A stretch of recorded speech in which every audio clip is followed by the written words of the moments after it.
Tonight is the second in our series of programs in conjunction with our newest exhibit, My America. We'd like to thank Jean and John Rowe for their sponsorship and support of this series and the exhibit. Tonight we're going to hear from Rebecca Deng, whose new book, What They Meant for Evil, is a recounting of her story as a lost girl of the Sudan and her journey from that country's civil war through a refugee resettlement program to the American Midwest. Since becoming to the U.S. in 2000, she's built a career as a speaker and advocate on behalf of women and children traumatized by war, including her current work with the American Bible Society's Mission Trauma Healing Program. She'll be interviewed tonight by our program director, Allison Sansoni, so please help me welcome Rebecca Deng.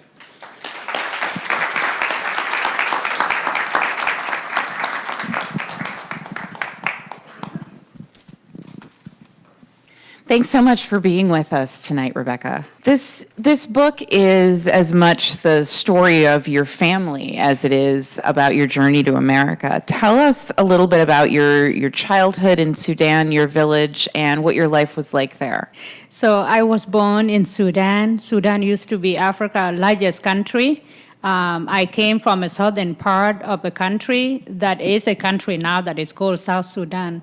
So I was born into a Dinka tribe. South Sudan have about 65 tribes or more, I think. So I was born into a Dinka tribe, and I was born into a really what I would consider a beautiful family community. My dad was one of the SPLA general, South Sudan Liberation Movement. So he was in and out of the village, but I was raised by my mom, and my grandmother was around, and my village had what we call our grandmothers and uncle. It didn't matter if it is not your, biological grandmother, we call them uncle and aunt. And my people are cattle herders, so we have a lot of cows. And we had 3 days a meal because really my family, when I read about statistics about Africa and people not eating, war bring that, but normal people without war, I was eating 3 meals a day. My family grows sorghum and maize and what we call corn and different kind of squash and vegetables. So my life was really, from ages 0 to 5, I would say that I had a pretty normal child raising, loving family. When I was 3, our village was attacked, and then my mom died. That's the first time I heard of the war. I heard that people were fighting, people from the North Sudan, and I asked one of my cousins one day, so where is Khartoum? And they say far away, and I thought that adults were crazy. Why are you gonna fight somebody far away? But then that attack, when my mom, we were running and she was in labor, and there was no hospital and there was complications, so she didn't make it. That was the first time that war meant something to me. And then 4 years later or 3 years later, I went back to my normal life. Everything was normal. My aunts and uncle and my grandmother raised me.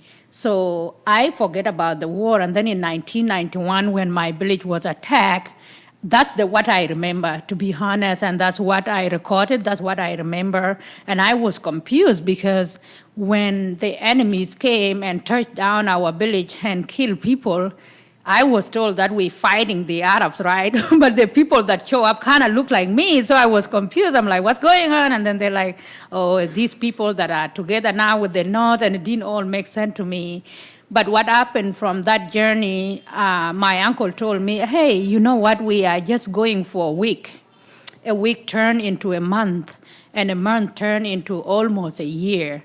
And at that time, I was finding myself at the Sudan border and Kenya, now South Sudan and Kenya. So that's pretty much how my life began. It was a normal childhood. And then I can talk more about the refugee camp. Yeah. You mentioned, that this is what you remember. So how did you get in touch with these memories from when you were a very young child in order to write this book? Yeah. I think when trauma happens to people and you don't understand what's going on, our normal instinct is to put it away and push it away and not think about it. Or people say, you know what, you are blessed in the United States and you have education now. Why do you have to grip into things of the past? But when something is imprinted in you, it's there. So for me, the memory of me writing came about one day when I was in Washington, D.C., and I was at the Native American Museum. And I came around a replica. It's a time bowl. I wish I have a bowl, but I have like beads on it and nuts. And then they say that a Native American woman, a young woman, would use the time bowl to record her courtship, marriage, and her other experience using the system of nuts and beads that only she could decipher. As she grows older, a woman might have several time bowls, which she share her life story or keep those privately. But when she dies, they are buried with her. And I read it like 5 times. And every time I come across when she died, they are buried with her. And at that point, I'm like, oh my word. So if I die today, my story will be buried with me. I do have a lot of things that happened to me from my mom died in my childhood and being a refugee to coming to United States and coming as a first an accompanied minor. Those are my thing that happened to me and my identities. So I promised myself that day that maybe one day I will consider writing. But then I put it away, right, like the rest of other things. And then 2016, I had my son. And I was feeding my son, breastfeeding my son, and turning on the news. And there was news of immigrant children at the U.S. border. Children crying, children not knowing where their families were. And something just triggered in me as I looked down into my son that came into safety and security. All the memories of my childhood in my village of playing and having loving family, they all came pouring in. And then as I look into the TV and see the chaos and the suffering of children, all the memories of me being ripped apart from my village and leaving all came in. And at that time, I could not hold it in. And I thought to myself, I went back to the museum 4 years, and I'm like, oh, that thing that say your histories can be buried with you. And I say that if I choose to write my history, it might bring healing for me, and it might bring encouragement to the rest of humanity to just understand that when these people we consider as refugee or immigrant or children, they are normal people. They had a typical childhood and something happened, boom. And I really wanted people to understand the difference between immigrants and refugees. Because when I talk to people, there's a lot of confusion. An immigrant is somebody that because of what is happening in the environment is too overwhelming and scary that they say life can no longer accommodate me. I have to make a journey. Even if it is a difficult journey that might end my life, I will make it and I will go out. A refugee is somebody that doesn't even have that pre-thought of I will make a journey. Most of refugee situation happen when you're sleeping and you're waking up and there's guns, there's bombs, there's people running, so you really literally running for your life. And I think when I was a kid, I was just running. I didn't even know what was going on. I didn't know what refugee was about until I came to the border, and then I was told, now you are a refugee. And when you got to the refugee camp, you thought, initially that this would be a place that you were safe, but in some ways it turned out to be a dangerous place as well. Yeah. So when I arrived in a refugee camp, first of all, it's Kakuma refugee camp. This is 1992. There were a lot of people pouring in. The refugee camp was not prepared, so there was no sewage system. We were given tents to live in. It was so dry. And I never been that hot in my life. South Sudan is hot, but like when I went there, it's so dusty, like dust storm, and going to live in a tent, and I just remember just dripping, and the whole land was so dry, and the only place you see wet thing is like people dripping and the sweat from them, or at the borehole where you pump water.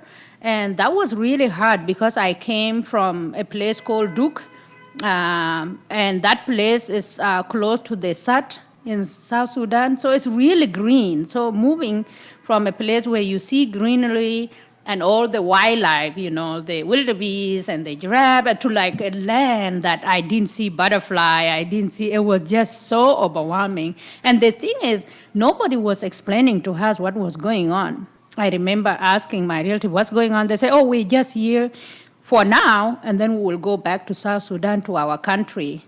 And so it was months, and then it was 8 years later that I came to the U.S.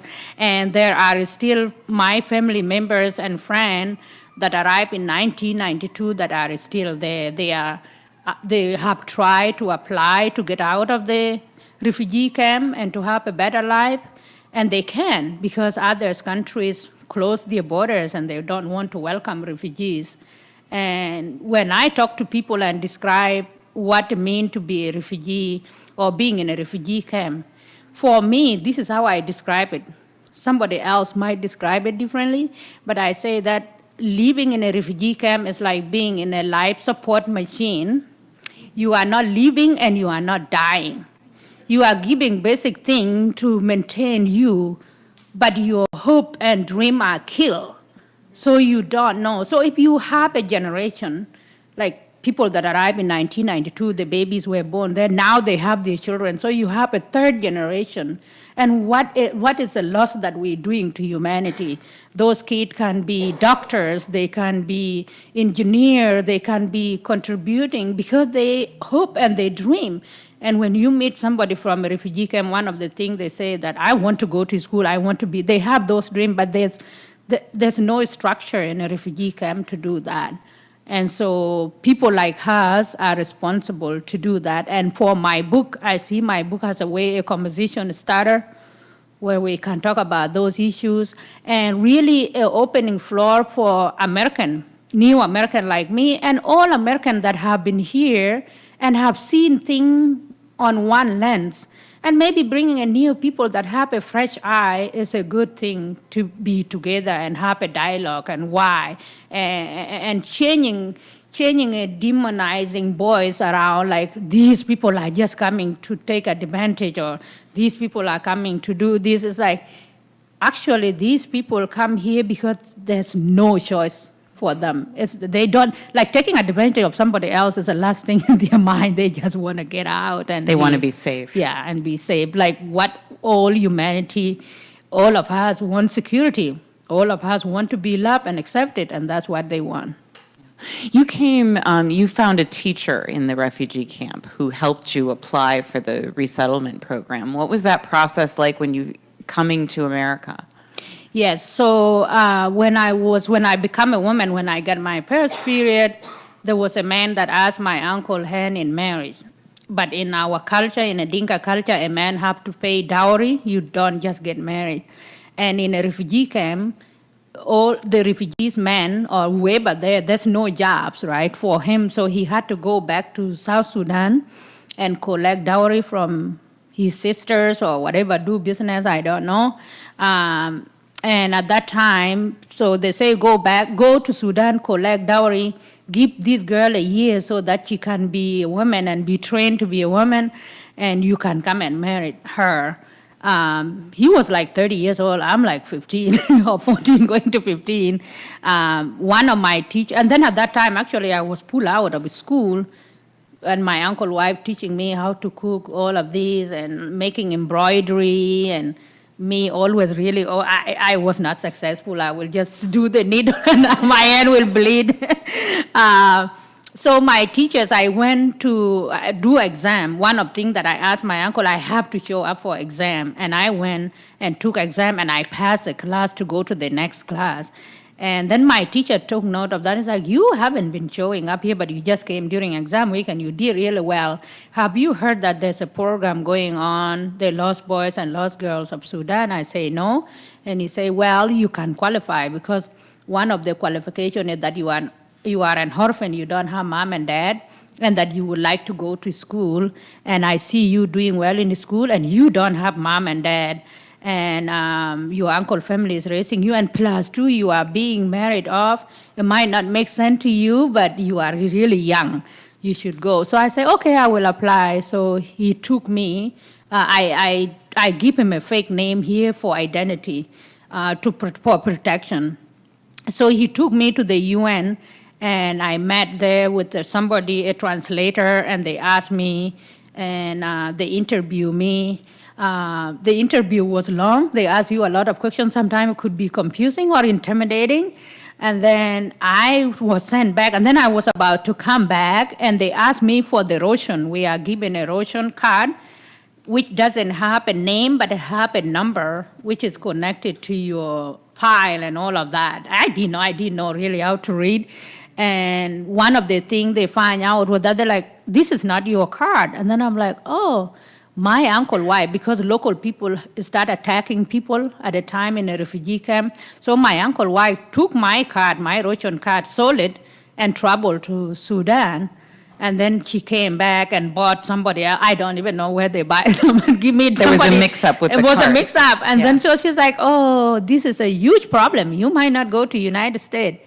And I'm like, my heart just dropped, because at that time, I will not have a choice. That man will come back a year later, I will be married up, and I could have been one of the statistics that you read about, a girl that died at childbirth, or a girl that just become a mess. Some of them, like, you just end up being in poverty, and some turn into drinking or into others, stuff that are not dignified in life. But my teachers they asked me to go back to school and bring all the transcript to approve that I was in Kakuma refugee camp in 92. And so they proceed ahead with Rebecca Deng. It's R-E-N-G. My last name is Deng. So it's a R and D mixed up, right? And how God do that, I don't know. So my name was like displayed. My uncle saw it, but he didn't know it was me. It was Rebecca Deng. It's not Rebecca Deng. And then 2 days before I left, we finally told him, and he let me come. So yeah, that process of being a refugee or resettlement is really bad. It's a process. So when people say refugees are coming, we don't know where they're coming from. We don't know their background. No. UNHCR, no. U.S. Department of State, no. Homeland Security, no. They do a lot of background checkup, and they do multiple interviews to make sure that it is you. And they do all kind of testing, pregnancy tests, HIV and other diseases, TB tests. So when we do come here, people know who we are. Yeah. When you first came to America, you described, really vividly in the book being the only, feeling like you were the only non-white person that you ever saw. But you found commonality with your foster family through faith. Tell us a little bit about how that happened, how you discovered that they were people of faith as well, and how that brought you together. Yeah. So when I realized that I'm coming to United States, I didn't know anything about the U.S. In a refugee camp, I never read book. There were some TV or videos that they showed that my cousin boys will go and they say, oh, we just saw you on Rambo or whatever, I don't know. But the girls were never allowed. I don't even know where they go with those things. So sometimes I'm like, can I go with you? Like, girls are not allowed to go see those things, and they learn Taekwondo or whatever. But I didn't know anything about the U.S. So when I learned that I'm coming to United States, and that I will be living with American family, and they are white family, I was like, okay. And then one of the things I had in my head, I just pray, I say, you know what? I never been to United States. I'm going to live with a different tribe, because I'm from Dinka Tribe of different people. I didn't know what the word race. I heard that here in the United States. I just know people as people. So I'm like, I'm going to live with them. They don't know me. They don't know my background. I don't know their background. But if they have faith, if they believe in Jesus, that's one thing we will have in common. So I remember arriving at Grand Rapids Airport, walking into the light. I have never seen that brightness before. And then just looking out, and it's a sea of white people, blonde. And at that time, I was like, oh my word, how can I even identify my family? Everybody looked the same. And then my caseworker came in, and she's like, oh, I'm your caseworker, and these are your mom and dad. And I'm like, okay. We got in a car, and then with my broken English, right, I went church because I'm like, I have to ask them if they are Christian. And they say church, and then I'm like, okay, I relax a little bit because I'm like, we have nothing in common. But if we have faith, and when I talk of faith, I'm not just talking about memorizing Bible and kind of, using it as a way to bring others, people down. A faith is really that hope that things can be broken, but they can be mended. A faith is an opening thing. A Bible, actually, like when I read it, is an opening, it's an invitation for restoration, for identity, for you to be better. What people read and take out and twist it is another thing. So in my running and being in Kakuma refugee camp, faith play a huge role. I was an orphan. It was women that have Bible study that invite me to beat a drum for them, and they will teach me of what it means to be a woman, what it means to be patient, what it means to be obedient, what it means to wait. Those things of faith were good. If they didn't teach me that, maybe I would have do something and get pregnant and not come, but they told me wait, and those things were good things. They are principles that were not to condemn me, but more to tell me, you are an orphan and you young, you do this thing. And for me, that's why faith play a huge role. When I read your book, I was struck by the sense of longing that you had for a place that you could call your own. You walked for days and months looking for a place that you could finally rest, that you could say was your home. Have you found that place here? And if not, where is the place where you feel most at home? Mm-hmm. I would say that the United States, I feel at home. I feel at home because I arrived November 6th of 2000, so 19 years ago, this November. This is the place that I have been for the longest time. So to me, it is home. United States is the first country I had a passport. So to me, it is home. So I consider U.S. as home, but I consider it as a home where I have to advocate and to talk about people, opening the table and providing people like me, immigrants and refugees. So it is a home for me, but I know that to be a fully home for me, my voice have to be included so I feel belong. And I have to include others, people's voices, and open up for the ideas, for the suggestion. And so U.S. is home. I went back to South Sudan in 2015 with my job for a trauma healing program. I did a trauma healing training with children and then did some with some of the church members. And my hope was that we can do more trauma healing training with the military because there's a huge military culture. It was a country that just come out of war, and to just really let people understand what trauma does to people. Like if you are aggressive, if you are these, all those are symptoms of trauma. And when I look into South Sudan culture, like right now, they report a lot of things, human abuse, women raping women, killing children. These are not South Sudanese traditional culture. These are symptoms of trauma and war. And sometimes it makes me really sad because when I left my village, I never saw anybody beating any woman, all of those abusive things that you see, these are African cultures or they are South Sudan, they were never there. I talk in my book here of my dad coming back from the battlefield, and I will always want to run and hug him. And my grandmother holding me back until they kill a cow, and my dad will jump over the cow and then greet the women and children. And my grandmother used to say that when soldiers are in the battlefield, they enter a different world. We don't know. They are not clean. They have to be clean. They have to be atonement before they greet the women and children. So there was a respect for life. And when I see in an article or things that are reported and then is seen as a culture, that's not culture. That's a symptom of war and trauma, and we need to address that, and we need to find our roots of who we were before the war, because you cannot really understand if you just focus on in the middle of things and don't know the root cause, we will never move forward. But if we look back and say, who were we before the war and where are we now? And so what went wrong? And that's what, so South Sudan is my second home, or Africa in general, and I would like to continue go back and be engaged in these important conversations. You talked a lot about, in your book, about the language barrier, especially when you were trying to continue your education here in the States and learning English.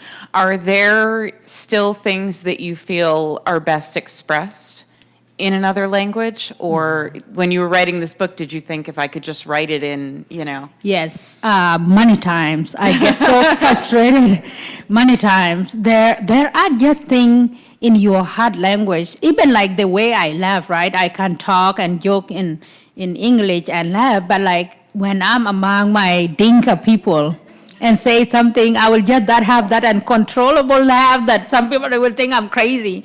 But there are some things, I think heart language is so important for people. And there are things that even if I can write better and I can speak English, but there is a deficiency that will always be there, that I will never express things in English in a way I can express them in my mother tongue, my Dinka. I don't know how to read or write Dinka, but I know how to speak it. And when I think in Dinka and want to translate it into English, it's so confusing because some things are so complex, and because I never understand the writing system of Dinka, maybe that's why I struggle to translate it. I don't know. But I just know that if you have your first language, what I consider a hard language, that language is always going to play a role. And sometimes I'm just like, I wish there's a way I can just speak in Dinka and that will translate it straight into English, and then it will be easy. But that's a struggle that I will always have. No matter how much I study English, I think it's just gonna be difficult. Just like my kids, they were born here, English is their second language. Even if they learn Dinka, I'm sure they will always struggle. Yeah. I like the phrase heart language. That's It's a when you language go that back just sing to that. in. You don't have to have a lot of explanation. Like in Dinka language, if somebody say "yakidi," it's like, what is this? That word by itself can mean multiple things, and you will sit and like, okay, they don't even need to elaborate. But what I feel in English, I have to elaborate for every point to even get to the point, right? So that's hard. What do you hope when your children read this book? What do you hope that they come to know about you from it? Yeah. So when my children, so I really, this book exposed a lot of my past trauma, and it was a conscious decision where you just put yourself out there. And our natural human response is to conceal something that kind of seems shameful or kind of like broken. But I really want my children to know that we as human beings are complex animals or people. Bad things can happen as well as good things can happen at the same time, and to recognize those and to let the healing take on naturally.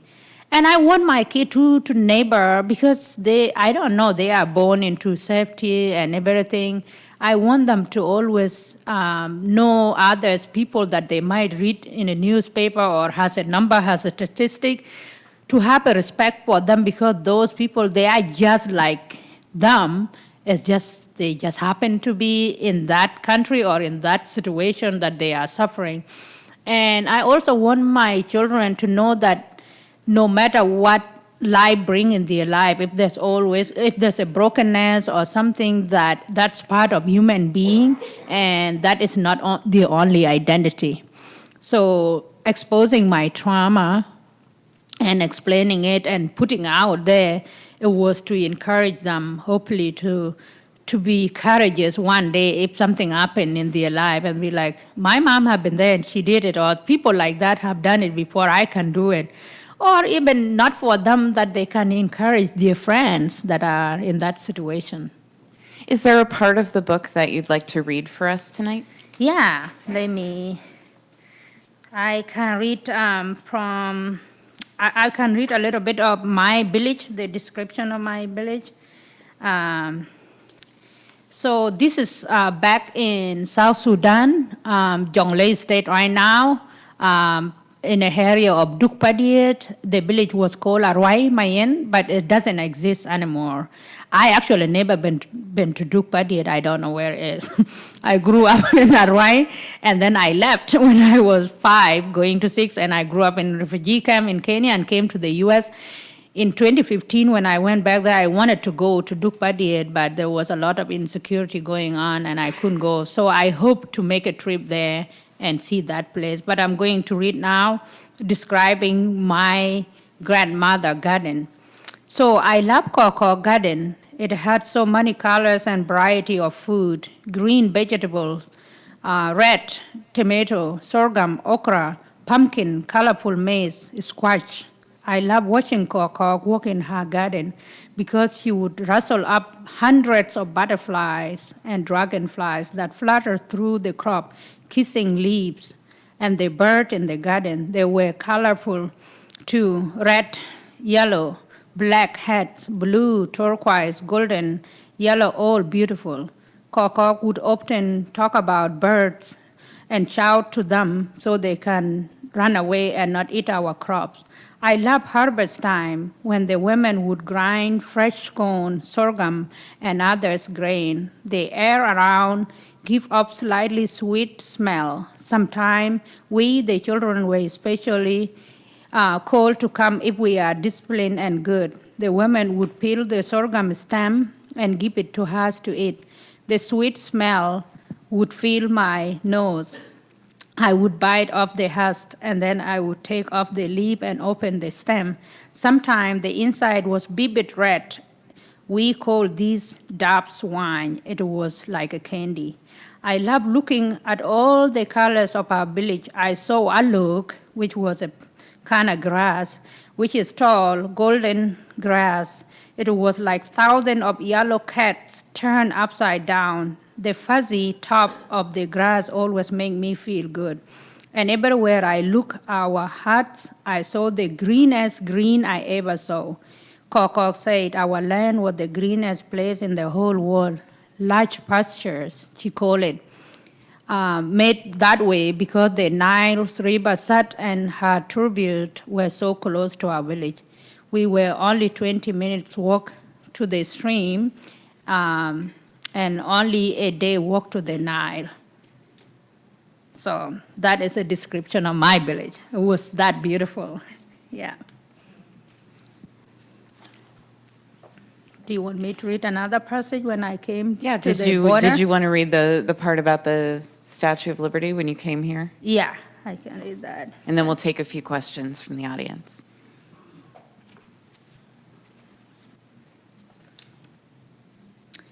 So I will describe here when I was going from Nairobi to Europe to here.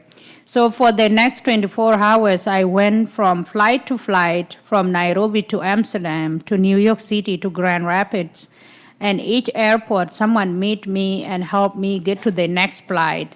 In Amsterdam, the group is split, which add another level of trauma. So we came as lost boys and lost girls together, but we have to split to go to different cities because we thought we were going to one place, but then we ended up going to different direction. As we were landing in New York, I looked outside my window and recognized the Statue of Liberty because it was on the cover of our cultural orientation book. She looked so beautiful, standing in the middle of water, holding a lamb and a book. I thought about the lamb she held, the guiding star for a new hope and life. My mind went back to Kakuma refugee camp, my home, how crazy and scary it was to leave that place to come to the unknown world. I was glad the person holding the lamb was a lady. My whole life, women had taken care of me, and something deep down told me to trust that my life here would be okay. By the time we arrived in Grand Rapids, or Grand Rubbish, which I thought it was called, I believe it's called, there was only 6 of us left. My distant cousin on my side of family, 2 boys and girl, another boy and me. The IOM representative told her that Bethany Christian Services was sponsoring us. So we believe Bethany Christian Services was one family, and we were all going to be together. But as we flew to Grand Rapids, they told her that we were going to different towns in Michigan, and I was going to Harlan. Wait, I said, we are not going to Bethany Christian Services? A woman shook her head. Bethany Christian Services is a resettlement agency that you are going through. You have your own family to go with. So really we are being separated. I thought, tears sprung to my eyes. I wonder if I would ever see my cousin again. We landed in the evening. As I walked off the plane into the waiting area, I blinked at the bright lights at the airport, but also the sea of white people we are talking about. At the refugee camp, we saw 1 or 2 in a while, and on a trip from Kakuma, we saw some white but blended in with other races. So TV crew was there, people with cameras. Oh God, I don't care what color my family is, just please let them know Jesus. I pray silently. At least if they know Jesus, we have something in common. I was assigned a social worker who led me to my new family. 3 people, all pasty white and very young looking, stood smiling and waiting to greet me. They had kind eyes. The man introduced himself as Lennis Baggage. That's my foster dad. But I could not quite get his name, Lennis. It was hard for me to understand. Another lady was Heather, and their daughter was Rachel, but she had a British accent. And I recognized Rachel's name because it's a biblical name, and I had a friend in a refugee camp that is called Rachel. My foster dad hugged me and said, "Habari yako?" Which is like, how are you in Swahili? And I say, wewe ni Dinka mzuri, you are a good Dinka. It was a good gesture for him to greet me that way. But later on, I learned that actually the young girl that I thought is my sister Rachel is my foster mom, and Heather, that I thought is my mom, is their friend that came to support them to receive me. And so when my foster mom and my foster dad got me, my foster mom was only 29. So she was young. They were pregnant with their first baby. And so I was their first one. And then a month later, another South Sudanese refugee girl joined me. And so we were in a family together, which you will read in the book here. But yeah, that was my time of arriving in the United States. And then, of course, going to a high school, being there. I would say that I was kind of like the first ESL student, and they didn't know where my English was, so my ESL teachers read me magazine for the first month. And then I have a friend back there, Karen Gensing, that befriended me. And that's what I told the student this morning, that your job might be for you, if you are at school, to look out for somebody that look out a place. Invite them to have lunch with you. Invite them for your getting together with your friend, because that's how I learn English, just listening to my friend talking, and then of course ESL teachers. So we all have a job to do, and we too that are newcomers, and I have been here now for 19 years. If there's a new person that come, I have a responsibility to tell them so that they don't repeat the mistake that I have done when I came, or just show them where they will need help. Yeah. Does anyone have a question they'd like to start us off with? Yeah, there. I want to congratulate you on your resilience. And I'm curious about whether you received therapy when you got here, or at any point were you able to actually get help for the traumatic experiences? Yeah, so I actually didn't have an official, like a counseling. except when I got that job of working with American Bible Society, the trauma healing program. I had to go through a training to understand the material, like what trauma does to human brain, and actually it does a harm. Like when you look at traumatic thing that happen, like you have holes in your head, and as time go, and those things are healed because people listen to your story, or there's been a constant laugh or no word, like you can see those holes closing up. And so it's a big deal. And so when people react the way they react, or you have soldiers at the border and you say one thing and now they want to shoot you, their brain is messed up from trauma. So it was at that time that I'm like, oh my God, I have been so traumatized. Especially when we arrived in Kakuma refugee camp, there was a lot of news like, oh, your cousin died, your uncle died, your mom died, your grandmother died. And it was like month of crying. And I just remember by that time they told me my grandmother died, I didn't cry. And everybody just looked at me like I'm crazy. And I was like, I can't even cry anymore. I'm done with it. I just say, oh, my grandmother is dead. And they say yes, and I stood up and left. And then I cried for my grandmother, which you read in the book.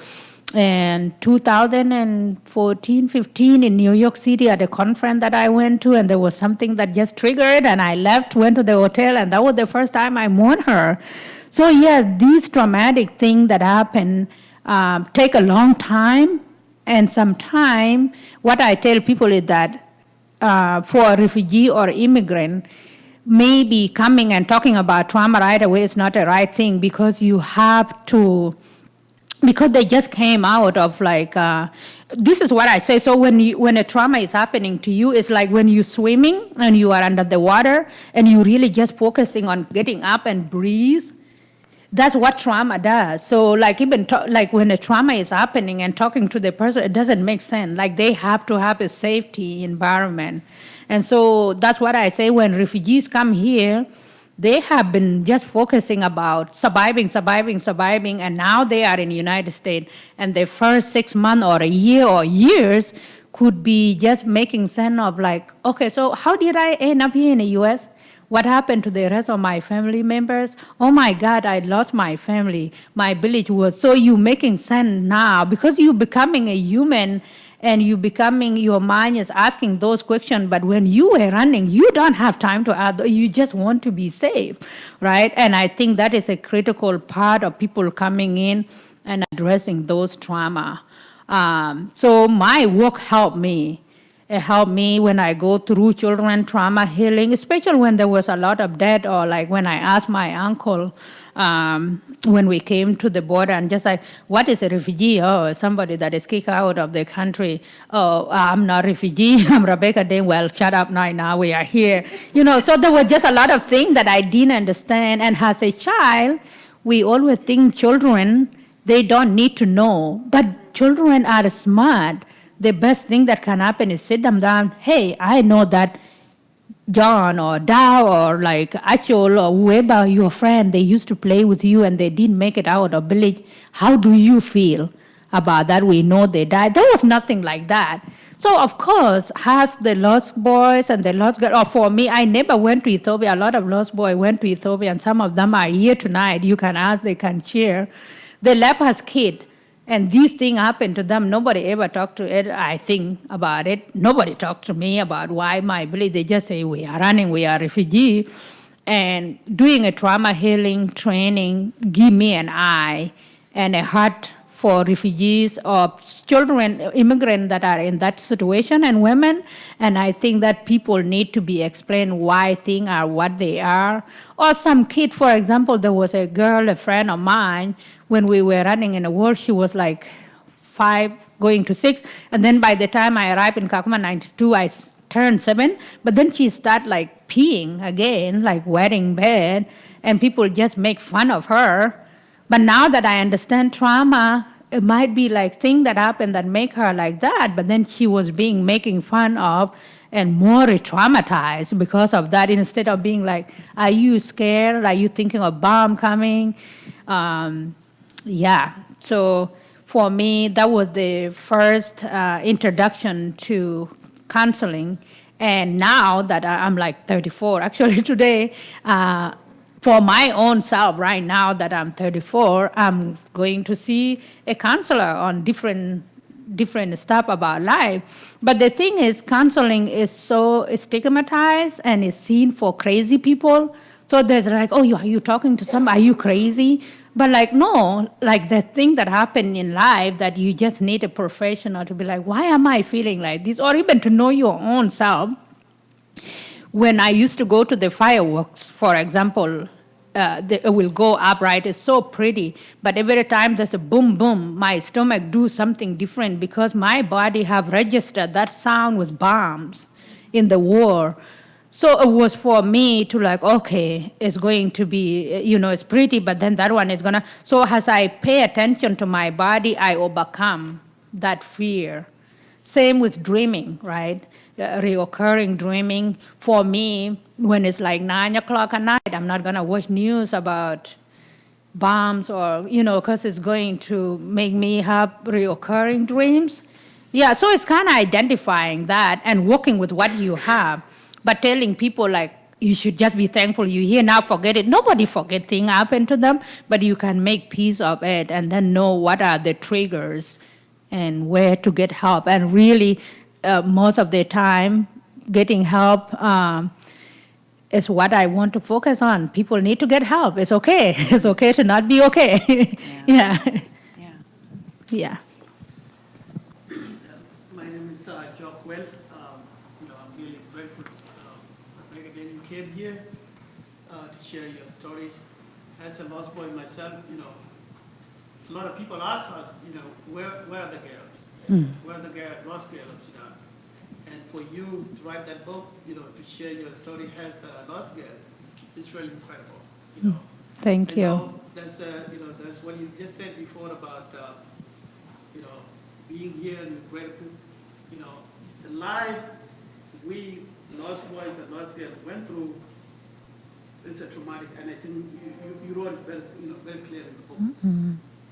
Now you are here in America. That's a question I'm going to ask. Now that you are here in America, you have a family, you have your own kids, you're doing well. How are things coming back to your head? Mm-hmm. Because I know right now as I do well, a lot of all bad things try to come back, Mm-hmm.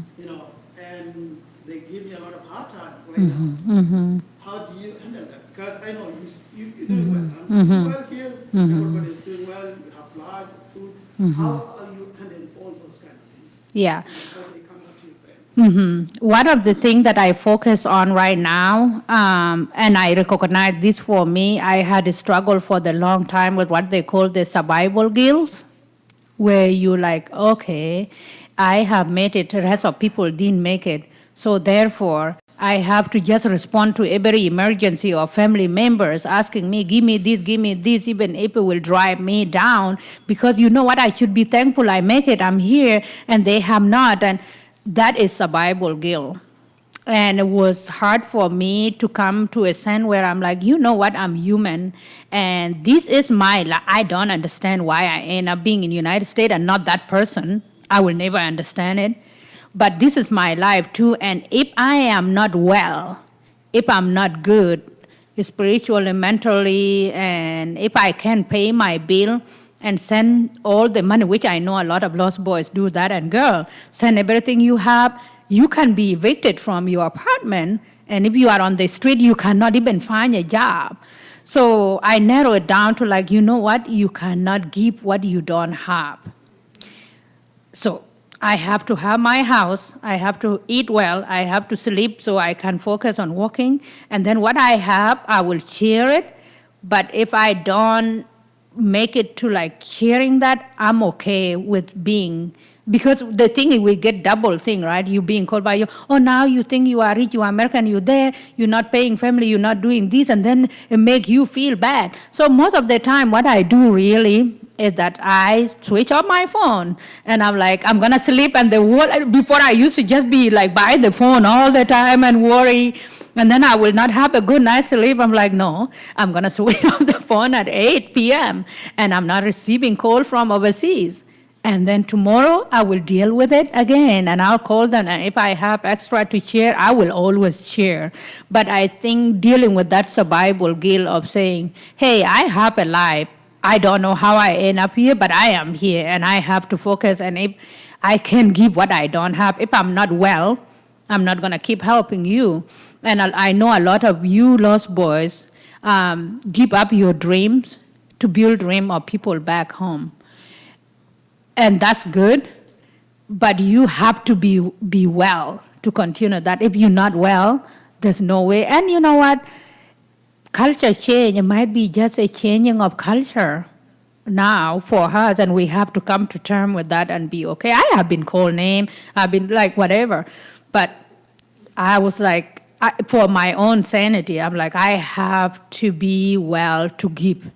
Because some of you are just poor, and that's why when I say what they meant for evil, it's like that story of the lost boys and the story of Joseph that was sold by his family. And when you look at the story of the lost boys and lost girls, we were kind of like kicked out by our own people, and we become refugees, and we become called the lost boys and the lost girl. We became nameless. And then we came to the U.S., we have a country, and now we are the one, like Joseph in the story, people coming back and asking for food. We are the one building hospital, building a school, feeding your family. Most of the South Sudanese are still in a refugee camp because the country, even if South Sudan got independent and went back to civil war, and there's no stability in a country. So most people are living, and we are the one providing for them. So what they meant for evil, do that. But what they meant for evil too, at the end, I talk about what have I meant for evil as Rebecca Deng. It's believing those voices of like, you are this, then you should do this. No, you know yourself. When you know that you need to take time to like say, no, this month I'm not sending anything to you. I have to send my bill. I have to pay my bill and, get my car tire. It's winter time so that when I drive, I'm not going to kill myself. That is necessary. And doing that, it seems like selfish, but then you will help them next year, right? Yeah. So that's how I deal with those issues. And it's hard. Sometimes I go, like I haven't overcome it. Sometimes I will cry and I say, oh, I'm a bad person. But like I'm trying to not say that I'm a bad person. I'm trying to say I have to leave too. We've got time for one more question. Yeah. Yes. I would love to hear a bit more about the work that you're currently doing with children, their experiences, and what approaches that you found to be effective with that group. Yeah, actually, I left my job 2 years ago when I had my second baby, and I've been just a stay-at-home mom and then write this book. So that's what I did for the last 2 years, being a mom and writing this book. But yeah, if you go to American Bible Society Trauma Healing Program, they have that. There are others, trauma healing program. What American Bible Society program do, it bring like a mental health practice and kind of weave in like a spiritual thing, or what does God say about suffering and all of that. Because really the God in the Bible, or when we hear of the person of Jesus Christ, he was the one that is hanging out with the broken, the drunkard, the prostitute, all of that. It's like, so bring that aspect of, instead of being the other way, or being like, these people are holy, and so it's like really staying true to the scripture of being with the broken and kind of valuing the brokenness and say that we can do something with it. One of my favorite things is a Japanese artistry where they take broken clay.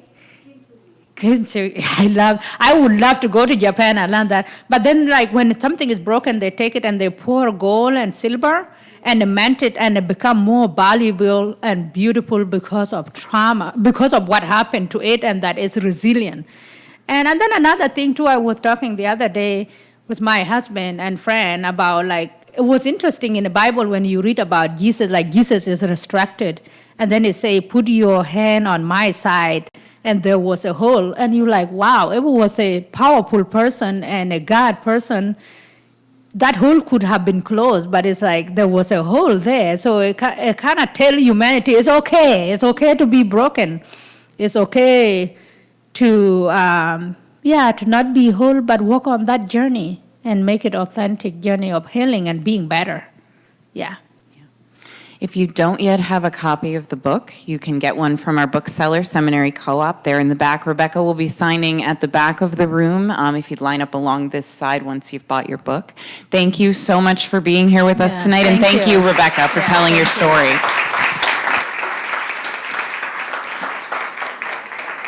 Can I get this?